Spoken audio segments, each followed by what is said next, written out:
to welcome so many advocates for working women this Equal Pay Day. Let us salute our hosts, their two co-chairs of the Democratic Women's Caucus, Congresswoman Jackie Spear of California and Congresswoman Brenda Lawrence of Michigan.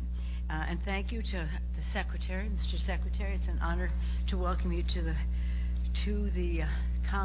Capitol because you are such a devoted champion for working families. And Wendy Chun-Hoon, Director of the Labor Department's Women's Bureau. We'll hear from her. Sarah Jane Glynn, Senior Advisor of the Women's Bureau. These women, these leaders in the Labor Department are so focused on this important issue.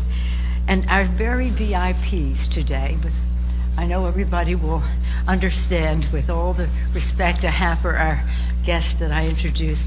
Our VIPs today are Leah Rambo, Training Director of Smart Local 28, and Bethany Foto, an advocate for family values at work. They have the stories of America's working families. And as we know, today marks the day when women's wages catch up to men's income from last year, a gap of 83 cents on the dollar.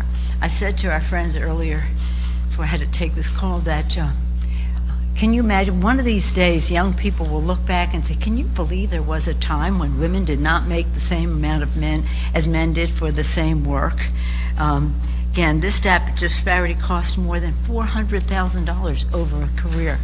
Imagine what that means in money for rent, bills, food, groceries, lower credit scores, and costlier loans. And it has a big impact on women's retirement. Well, here the Labor Department is releasing a report that found that the pandemic compounded these inequities, especially for mothers and women of color. Last year, the Democratic House proudly took action to help right this wrong by once again passing Chair Rosa DeLauro, whether it's child tax credit or any of these issues, in this case, the Paycheck Fairness Act, which will end pay secrecy, you know what that is, and empower women to hold employers accountable for pay discrimination. Well, let's hear from our folks right now, and next we're going to hear from the distinguished former mayor of the city of Boston, former member of the labor movement. Maybe you still are a member of the labor movement. Still a member of the labor movement. A person who really understands the needs of America's working families, has been a leader on their behalf. We're very honored to have with us the distinguished Secretary of Labor, Secretary Walsh.